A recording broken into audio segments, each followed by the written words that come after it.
అంటే ఇప్పుడు సెట్స్కి వెళ్ళిన తర్వాత మీకు చాలా బాగా నవ్వొచ్చింది, చాలా బాగా ఎంజాయ్ చేస్తూ చేసే అన్నారు కదా.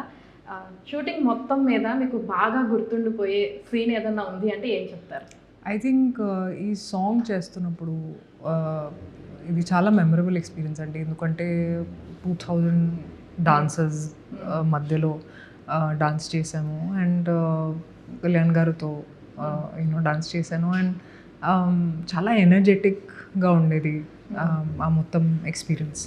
అండ్ ఐ థింక్ నా కెరియర్లో ఫస్ట్ టైం నేను ఎంత పెద్ద సాంగ్కి ఒక పాట అయ్యాను.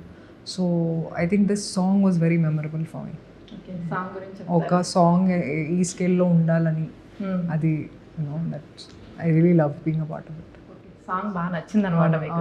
సాంగ్ కాకుండా ఏదన్నా ఒక సీన్ ఏదన్నా అంటే ఏం చెప్తారు? ఒక సీన్ ఉంది between me and Pawan Kalyan గారు. ఆయన చెప్తారు, నాకు నా గురించి చెప్తారు, నా మీద కాన్ఫిడెన్స్ పెట్టడానికి. ఆ సీన్ నాకు చాలా నచ్చింది. అది చెప్తారా ఒకసారి? లేదు మూవీ చూడాలి. మూవీ చూడాల్సిందేనా? చెప్పొచ్చు కదా, చిన్న లీక్ ఇవ్వచ్చు కదా, ఆనందపడతారా? లేదు జస్ట్ పాజిటివ్గా చెప్తారు. చాలాసార్లు మనమే మన గురించి నెగిటివ్గా మాట్లాడతాం. But I think he made it positive for me. Like పాజిటివ్గా ఉండాలి లైఫ్లో, పాజిటివ్గా చూడాలి ఏదైనా సిచ్యువేషన్ ఉంటే. అండ్ ప్రతి మనిషి ముందు ఒక స్ట్రాంగ్ ఇండివిజువల్ ఉంటుంది. So you have to be strong in whichever situation.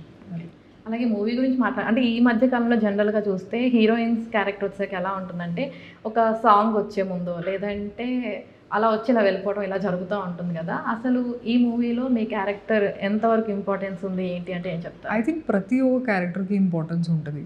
And ఒక కమర్షియల్ టెంప్లెట్ ఒకటి ఉంటుంది. డైరెక్టర్కి క్లారిటీ ఉంటే I think he does justice to all the characters. And Harish garu చేశారు. So you won't feel like అరే wherever the heroines in the film. కానీ obviously ఇది Pawan Kalyan cinema and Pawan Kalyan గారిని చాలా మంచి ఎలివేషన్స్ ఇచ్చారు. అండ్ ఫ్యాన్స్కి పండగ. ఓకే, సో మళ్ళీ ఒకవేళ పవన్ కళ్యాణ్ గారితో సినిమా ఓకే అయితే వెంటనే చేసేస్తారా? 100% చేస్తాను. ఓకే.